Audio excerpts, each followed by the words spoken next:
Welcome to Midlife Women Entrepreneurs, where you'll find real stories, practical strategies, and the mindset shifts you need for entrepreneurship. If you've ever felt like midlife was too late to launch a business, write a book, or chase a dream, think again. I'm Lynette Turner, your host, and I'm bringing you inspiring conversations and practical tips to help nudge you forward and keep growing in midlife. So let's jump in. All right. Well, today I have a very special guest on Midlife Women Entrepreneur. It is Kevin Murphy. So by the name, we all know he is not a midlife woman, but he has some really great insights for midlife women who are looking to experiment in the creative side of their life, maybe dabble a little bit into being an artist. And that is what Kevin is all about. So Kevin, I'm going to hand the floor over to you. I'm going to get you to give yourself a bit of an introduction, talk a bit about your art school, and then we'll take it from there. Lynette, thank you for having me on. I appreciate the opportunity to speak to your audience. So I'm Kevin Murphy. I'm midlife. Well, actually, you know what I've read recently? 56 is not midlife, right? Like 40 is midlife. It's kind of a terrifying. Or 35, I mean. 35, yeah, 35. But wow, yeah, the time flies. Yeah. You know, and I think that's a very important thing. Yeah, I'll jump into the other thing in a second, but I like just because it came up, when you see something like 35 or 37 is technically midlife. Like we don't have as much time as we think we do to do the things we want to do in life. And I think that as I get older, I realize like there's no reason to be afraid to take the risks and kind of jump into the things before the time runs out. Throw myself into whatever it is I want to do. And so, but anyway, I started out, I was a terrible student in school. I grew up very poor. I grew up in the Bronx. I'm one of 4 sons. My parents encouraged each of us to not worry about money, but to find something that we loved, something we enjoyed, and then just be exceptional at it and find a way to make money at it. If you're exceptional at anything, it doesn't matter what it is, you'll always be able to make a living. And my parents encouraged us to do that. And so, I graduated high school and I became a construction worker. I worked in New York City in skyscrapers. I did that for 3 years. One day I went into work and it was like 6 o'clock in the morning, very, very cold out, maybe 12 degrees. And by the time I got over to the building, I had decided I didn't want to do that for a living anymore. I liked the work, but I didn't like the environment. It was too cold and it was too early and it just wasn't the right fit for me. It wasn't something I wanted to do for the rest of my life. And over the 3 years that I had been doing it since I'd graduated high school, I was reading a lot of science fiction and fantasy novels. And I fell in love with the art on the covers. And so when I quit construction, I decided that's what I was going to do for a living. I got into the School of Visual Arts, which was one of the top schools in the country at the time, went there for 1 semester and realized it was not going to be a path that I would get to the career I wanted. And so I then went out on my own. I developed the skills necessary to land my first professional commission, working for a major publishing company. And over the 7 years that followed, I produced about 300 commissioned works, mostly book covers, but I worked for a lot of, you name it, I painted it commercially. I did religious greeting cards and I did Camel cigarette ads. And eventually I did the cover for the Rolling Stones Bridges to Babylon CD. And at that point I decided I was burned out by the industry and I decided I wanted to take a break and get into other things. I started a publishing company. In that publishing company, we published about 150 titles over 10 years. But eventually went out of business. It's very hard to run a business, with the major publishing companies and distribution companies. But we did about 150 titles, including Game of Thrones. So your listeners probably are familiar with that. I got to work with George R. R. Martin for almost 6 years on that project. And then during that time, I was doing portrait work. And along the way, I had my wife and we had 2 daughters. And because my work gave me flexibility, I stayed home. I was a stay-at-home dad for the first 5 years. And it was that enabled my wife to continue working and moving upward she worked for L'Oreal. She was an educator for L'Oreal and she did that. And I just stayed at home with the kids. And mind you, at that point, when my first daughter was born, I had never held a baby never once in my life. So the first baby I ever picked up was my own. But I was a stay-at-home dad for the first 5 years, which was an incredible experience. And at about 5 years old, for my oldest daughter, I decided I needed to get back into the workforce full time. So instead of going back into doing portraiture, which I had been doing, I decided to open a school. I'd always wanted to share what I learned. I thought that I could do a better job than most that I was seeing as far as art education. I have a very negative opinion of the way art education is handled. And I thought I could do better. So I opened a school and I was just as bad as everyone else for a while. I did exactly what I what bothered me so much about the way others taught art. And it wasn't until I started to recognize that I was failing that at that point the program started to change and grow. And I've been teaching art. I have a brick and mortar school in central New Jersey. We're just north of Princeton. We've been open 16 years. My daughter actually, as of tomorrow, takes over the school. My 19-year-old daughter, she's in college, is taking over the school, and she will be basically running it. It's her school. It's her business as of tomorrow, and which is pretty cool. She's been asking about taking over the school since she was about 7 years old. And she's basically decided at a very young age, and she's been on point the whole time. And so she's taking over the school tomorrow, and I will become her assistant for that. Yeah, it's pretty cool. It's pretty cool. Yeah, no. So let's back up a little bit when you first realized that, the construction job was not going to make it for you. And you were into these fantasy novels and the covers and enjoyed that. And so you started to do some sketching around that. When did you realize that you were actually talented? Like you said, you only went to one semester of school. I mean, I think about this because when somebody's going to switch careers or do something different, the first thing that they're thinking about is, well, I don't have the skills. I'm not an artist. Like you must have thought, well, oh, I love all of that, but could you actually sketch? Could you draw? Yeah. I dabbled in art my whole life, but I dabbled. I was not the artist amongst my friends, not even close. I was like fourth in the line. If you were going to name the artist in my group of 5, I was number 4. Right. And the 5th person didn't draw at all. And in fact, I've run into people, through Facebook, I've run into people from high school. And when they found out that I was a professional painter, it was like, what? Like, did you do art when you were in high school? And the answer was no, I didn't actually. I dabbled. Right. I would paint for like 30 days and then I would be gone from painting for 2 years. And it wasn't until I really fell in love with the artwork on these books that I realized like, this is something I would love to do. I think it's so interesting. And I didn't know what the odds were of becoming a professional in that field. Had I known, I might not have gone into it. But, ignorance is bliss. I jumped in with both feet. And in fact, when I left construction, I went into work one day. It was terrible. The weather was bad. And I went in, I decided I wasn't going to do this anymore. I packed up all of my tools and I gave them to one of the apprentices and I left. And I burned the ships. There was no going back. And if I held on to all my tools when things got hard, it would have been very easy to give up. And I'm not one for plan Bs. I don't believe in them. I find that in almost all cases, if you have a plan B, it's where you land, because it doesn't matter what you do, you are going to hit times that are very, very tough to get through. And in those moments, unless you've got an incredible support system around you to encourage you to keep pushing, chances are you're going to fall back to the easier thing, the sure thing. And so, and that's not for everybody. Some people don't have the stomach for it. It's a scary thing to do. I'm not easily intimidated. Like I said, I grew up in the Bronx. I grew up in a very tough area. And my dad was a very tough guy. I'm not easily intimidated, but I can tell you that like making the jump into that was scary. When I opened my first school, I was sick to my stomach for 2 days signing that lease, locking myself into 5 years of if it didn't work, 5 years of a bill that I would have to pay. I was sick to my stomach.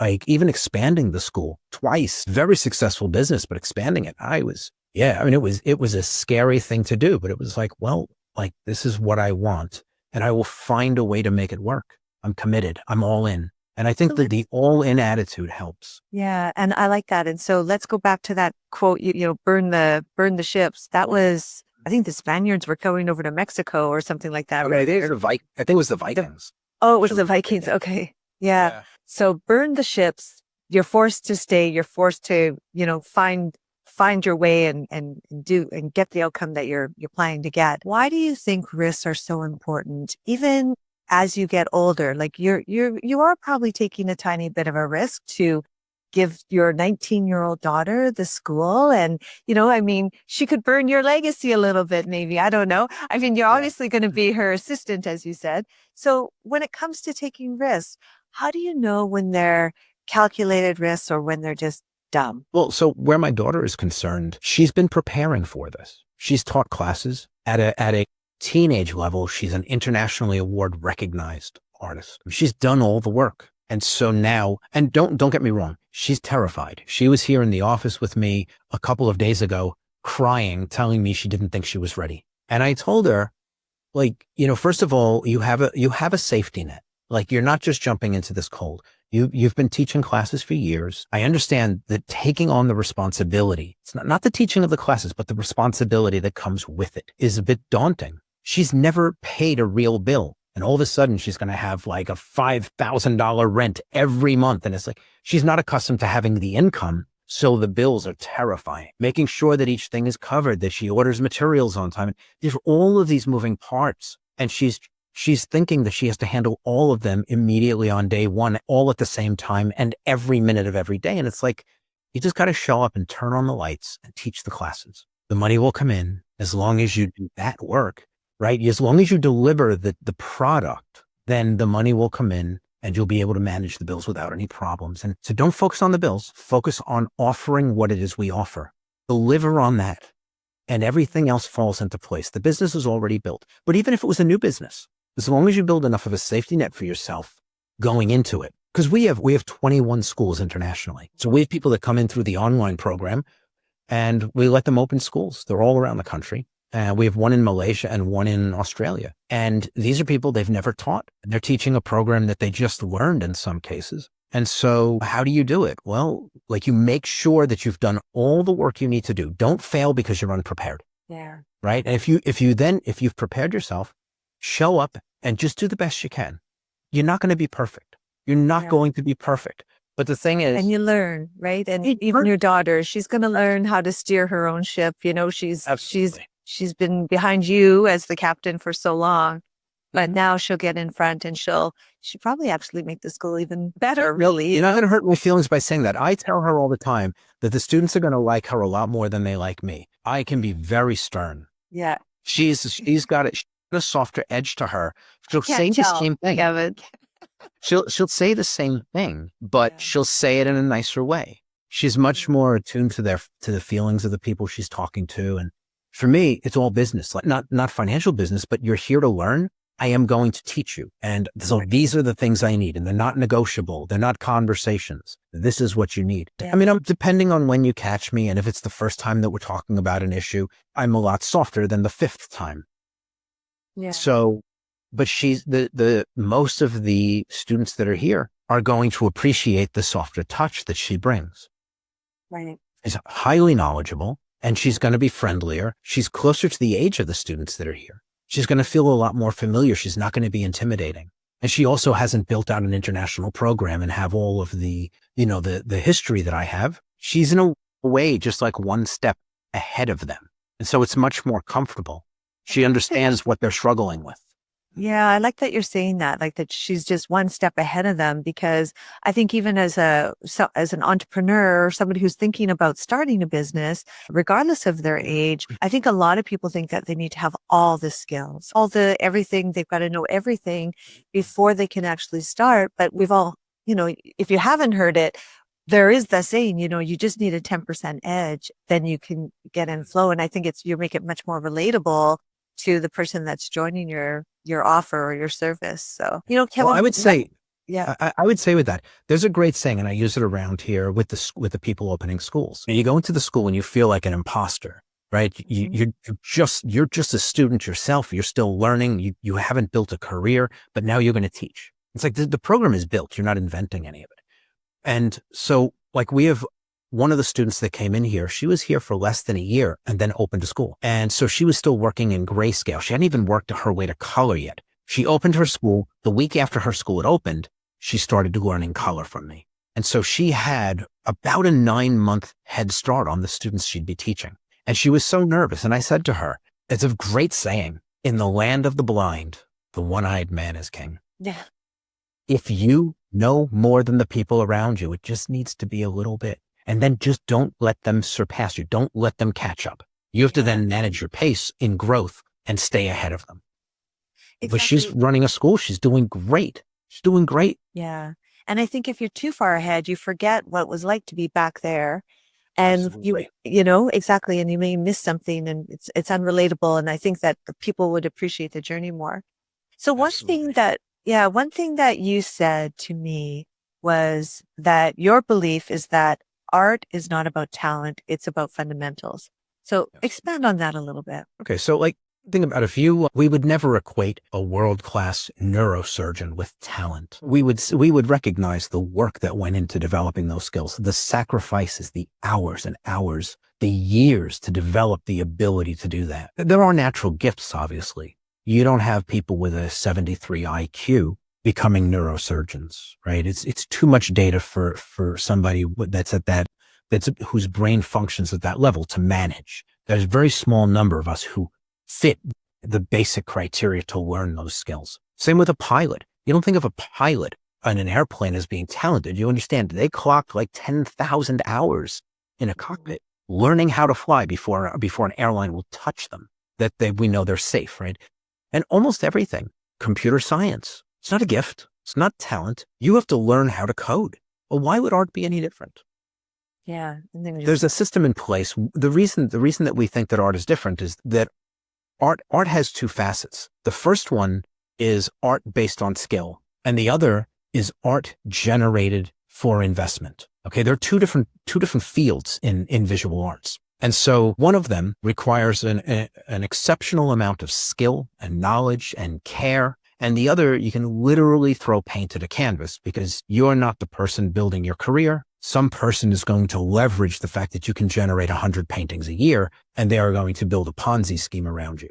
And that's just the sad reality of how the art world works. You have some very highly skilled artists, and then you have the glut of people who go into the arts that don't have any skills. They don't understand how anything works.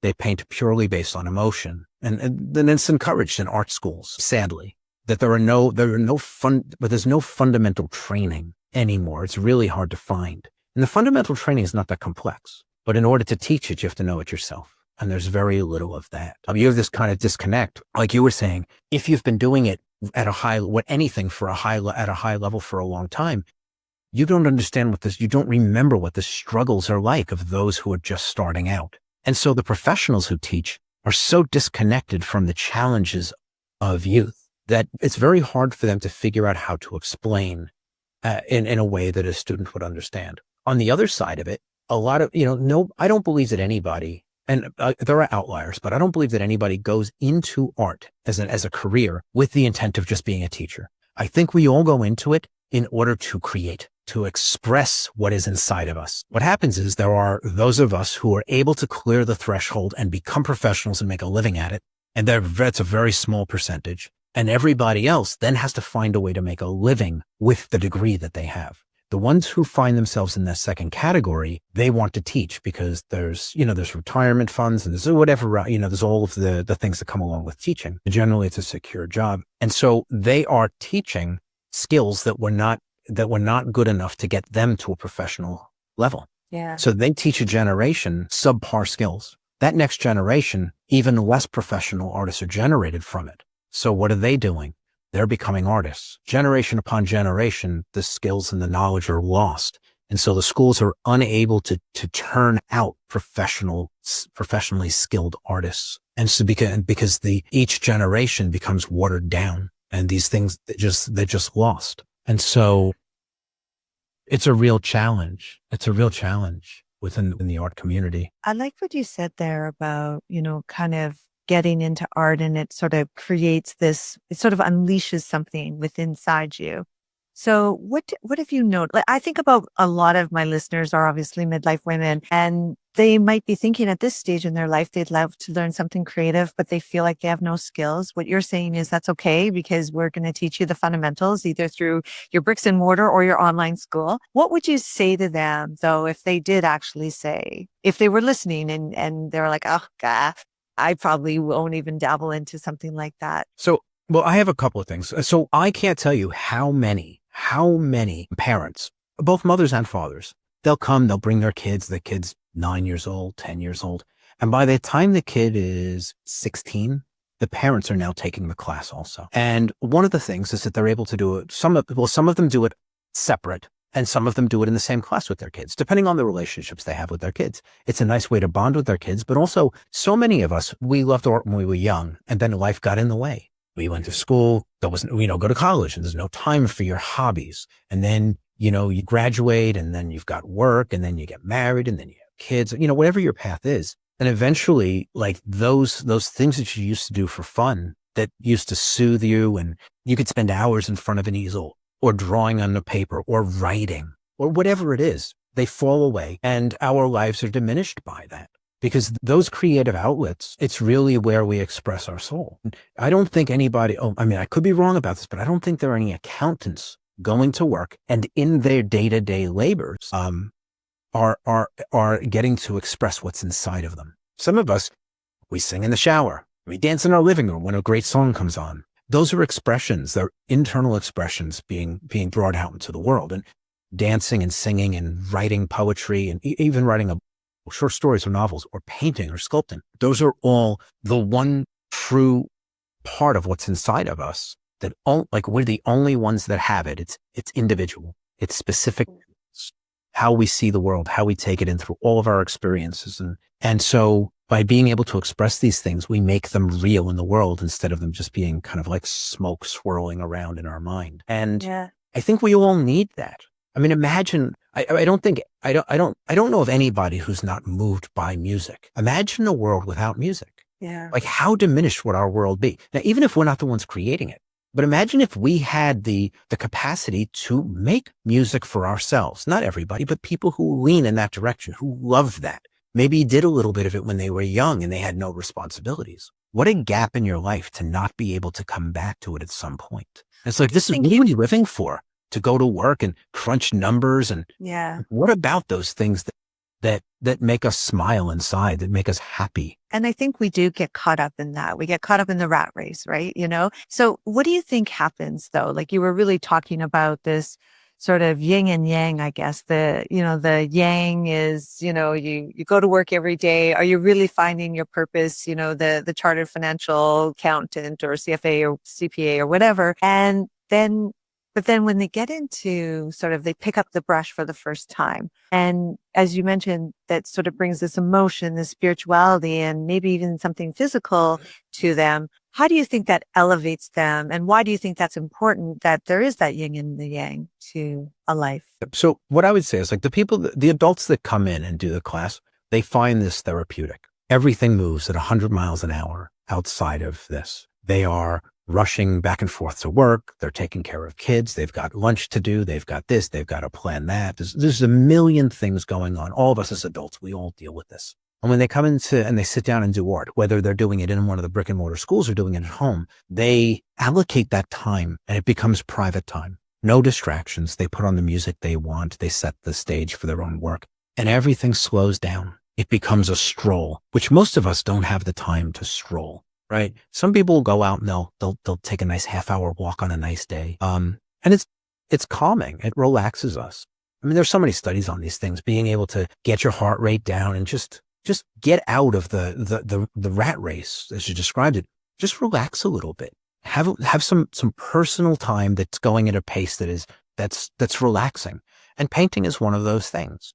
If you write, if you read, these are all things you can read at the pace that you want. So nobody demanding anything of you. And so if you want to learn how to make art, if you love doing this before, like a program like what we offer, it allows you to work at your own pace. It's a very simple program that delivers incredible results because it's steeped in simple fundamentals, right? And so if you come into something and it's stressful, right? If the education is hard, it does not relax you. It's stressful. But imagine if you wanted to learn how to paint, and you could do this, you could, substitute this for any vocation or any hobby. If you wanted to learn to do something and it wasn't hard, it was just taking your time and being thoughtful and careful while you worked, but no pressure. And at the end of it, let's say it takes 1 year. At the end of it, you've had 7 hours a week that was your time that you put into this thing that was relaxing, and you walk out of it on the other end with some ridiculous skills. Yeah.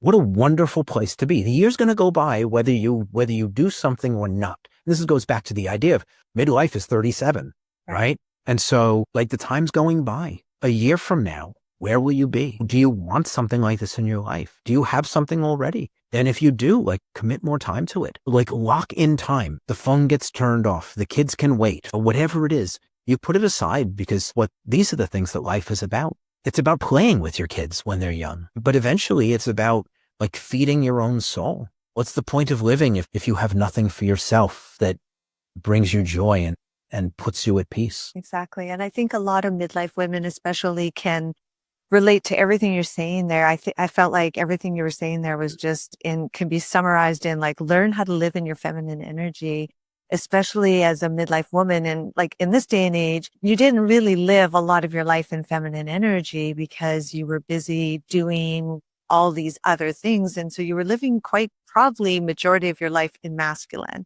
And so Definitely. why is it important to be living in that or to be moving in that feminine energy? And everything you were saying there just felt like, confidence, right? You're building confidence and you're sort of rebuilding trust in themselves, not just like creatively, but in life and business too. So what do you think confidence or this, when it comes to building confidence, how do you see that happening? Well, there's a great book that was recommended to me. Like I said, I have two daughters and I was at home with them. So, for all of the masculine energy that I exude, I've spent a lot of time surrounded by little girls, with my daughters and you can't be that guy when you're raising daughters. They have to be able to see that too. I think it's a healthy thing to see a good masculine role model, as long as the masculinity is modeled well. But they also have to be able to see a softer side. There has to be more to it than that, right? And every parent knows your children don't listen to what you say. They watch what you do. They learn from your actions, not your words. And so what you model determines what they think about the things around them, the interactions, how to behave. And I've done a number of podcasts recently, and one of the things that I've said over and over, or I find myself saying over and over, is I spend too much of my energy building what I've built and not enough of it enjoying the things that it's afforded me. And so for me, I said earlier, I grew up very poor, and it's been very important to me to make sure that my children never have to face the kind of life that I had when I was younger. And so a driving force for the things that I've done and why I've spent so much time and energy on this is that I want to make sure that there's a safety net that my children enjoy, that my daughters have for the rest of their lives, so that they can go out and do things that they love and potentially leave the world a better place. If we're spending our time focused on paying bills and how much do we get to contribute? Like really contribute? We're doing it in our own little circles. But I think that if people if they could focus on other things, right? Not having to focus on where's the money going to come in to pay bills. If they could focus on other things, even if it's small another time, in those areas, they can impact the world in a very positive way. And even if it's a little bit of an impact, 1%, imagine everybody being able to do that. The power, the shift in how people are, what the life that we all get to live. If everybody was contributing even a little bit and nobody was really taking, what would this look like? It'd be a very different world. And even if it starts in small communities. So like for me, the reason that I built out the online school, I was given a book years ago called The Go-Giver. It's a wonderful book on business. And if anybody who is thinking about a business or has a business and hasn't read it, it is a wonderful book. Everybody knows what a go-getter is, right? Go out and you build for yourself. The idea of the go-giver is that you don't build for yourself. You find something that is of value to people around you, and then you find a way to disseminate that information as broadly as you can, and you try to get it to them in a way that as many people can afford it as possible, which means you're not gouging anybody. You're giving it away at a price, the lowest price you can manage, and you're trying to find as many people who would benefit from this thing. It's not a money grab. It's not a business model that's about the money, but it's about impacting people in a positive way. And if you do that, the money takes care of itself. But the idea is that you focus not on the money, but on what you're giving people, helping people make better lives for themselves. Art's not going to save the world. It's not going to solve poverty or hunger, but there are a lot of people, probably people numbering in the millions, whose lives would be impacted by having the skills to produce art. And if you make their lives a little bit better by being able to access them and making this stuff available, what does that ripple do in those little circles that they influence? They're a little bit happier every day. And so how they interact with people, that happiness is spread around. And maybe that little ripple affects somebody else who affects somebody else, and so on. Yeah, and I think about having art just on the wall, you know. I mean, I don't go out and buy just generic art. I buy art that appeals to me. It could be a street vendor's art or it could be Sure. from a gallery. But it's, you know, it's plagued with not plagued, but it's filled with so many memories that that sort of is the touching part. And I think that's the impact that you're talking about. You know, on our pre-call, you talked about, you know, you've worked with women of all ages, including a grandmother who didn't really know much about painting when she first started. And then, you know, she really transformed herself. Talk a little bit about her. Oh yeah, her name is Jen.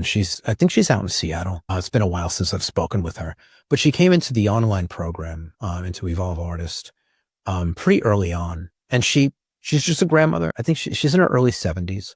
She's one of those people that she did art when she was young, and then life got busy and it just fell away. And I believe her husband bought her the program as a Christmas gift, I believe. And so she didn't find the program. He found it and thought it would be a wonderful gift for her. And so she did the program. She finished the program, and I think it took her 2 years to finish. And once the program was over, she wasn't around anymore. And I got an email from her. She let me know that she was doing really well. She wanted to thank me and the team for the education, and let me know that in 1 year she was selling the paintings that she did in the program. She was going to vending fairs, and she made $56,000 selling the exercises that she had done in the program. Now, mind you, she did beautiful work. All she Yeah. was patient and conscientious. No talent. She was educated properly. And then she was patient when she worked. And she produced beautiful paintings that people wanted to own when they saw them, right? Because that's how you sell art.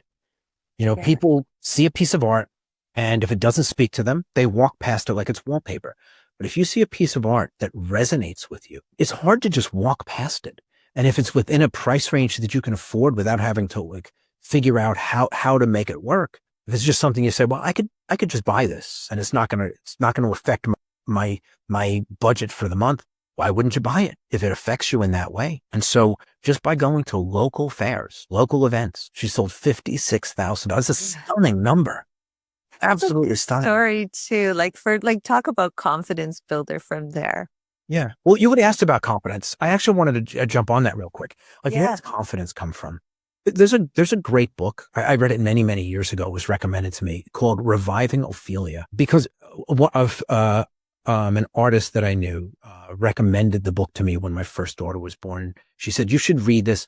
It may be never an issue for you, but you should read it so that when your daughter gets to her teenage years, if you see this happening, you'll have some tools to work with. It's a great book. And so I read it 22 years ago.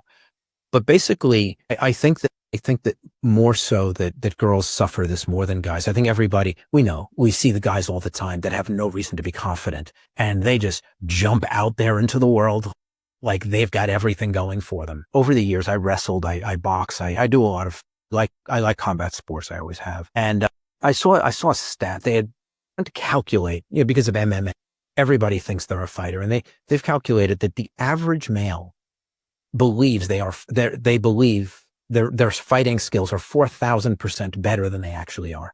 They have no idea how bad they are, but they're ridiculously confident for no reason. And women tend to be a lot more cautious, a lot more, I would say that they understate their abilities. They see themselves as being a lot less capable than they actually are. And men tend to think they are so much more capable than any metric would justify. And I think it's just the way that we're made up. I think that testosterone does that.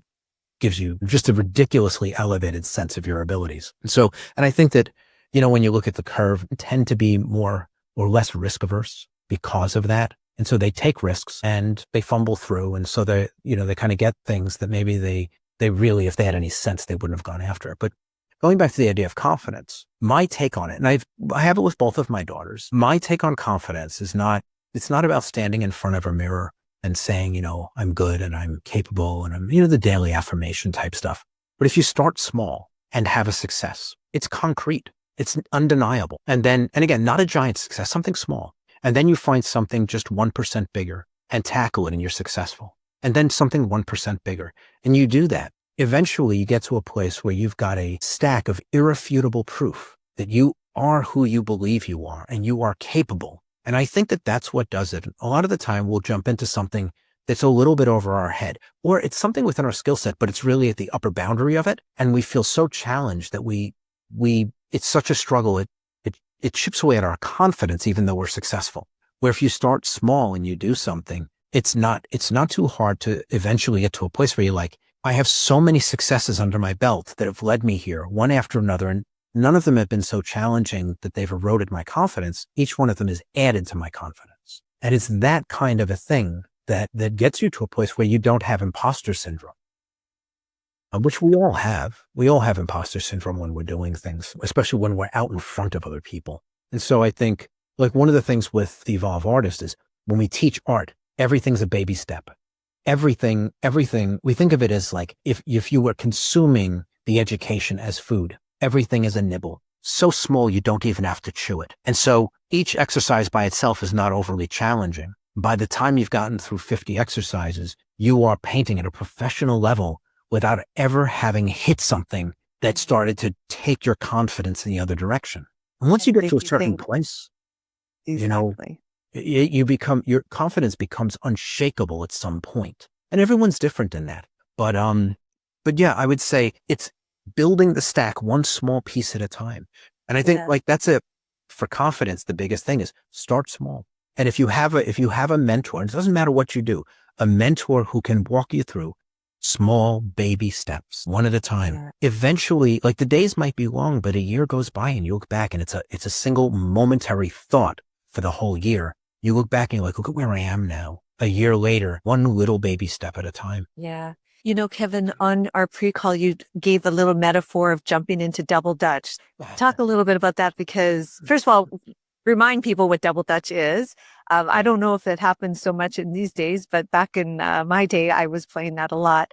I guess the question then is, for a midlife woman who is standing on the edge, how do you know when it is time to jump? Yeah. So double Dutch is basically just jump rope, but it's two ropes and they cross over. And so, the hardest part of double Dutch is knowing where to jump in. You can stand there waiting for the opening, kind of rocking forward and back and never see the opening. Or I don't know that it's never seeing the opening, but never having the nerve to jump in, which is kind of funny because if you jumped in and you got tangled up in the ropes, it's not like a building fell on you.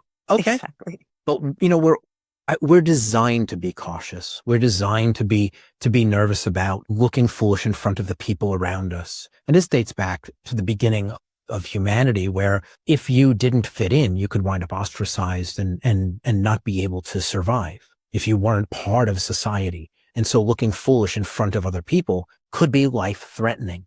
And I think that we keep those fears with us even in modern day, where they don't apply nearly as much. I mean, they do. If you're a bumbling fool, you're going to have a hard time finding friends. And so you wind up on the outside of the herd, on the outskirts of the herd, where the wolves are. Well, the wolves always pick out the ones they pick off the sheep at the outer edges of the herd. And so we naturally want to be in the middle of the herd. And so we're very careful about the perception we allow people to have of us, which detracts from the freedom of being ourselves, which goes back to art of any kind. We are so careful about the perception that people have of us in our art, whether it's music or dance. We don't have to be. We get to truly be ourselves and express ourselves. And so with double Dutch, it's like, where do you jump in? Where do you jump in? It's so easy to just stand there and be paralyzed and never get into the game. And I think the trick is to take the risk, even if you get tangled up in the ropes. Make some sense of it. Don't just jump blindly. And then at some point be like, okay, I know when to go. Now I just need to go and commit to the jump. Once you've made you'll figure it out. And I think that's the hardest part for everybody is like, when can you make the jump if you want to start a business? Like when? Yeah. Commit to the jump. I love it. I love it. And again, it goes back to that idea of if you have a plan B, it's so easy when things get a little bit tough. Yeah. The lives we have now, most of us aren't challenged the way it used to be. We don't face the really tough stuff anymore. And so if we're not practiced at dealing with the tough stuff, it's terrifying when we do have to deal with it. And so most of us don't. We can avoid it. So starting a business is a tough decision. It's scary. And if we're not fully committed to it, it's easy enough to be like, well, maybe it wouldn't work.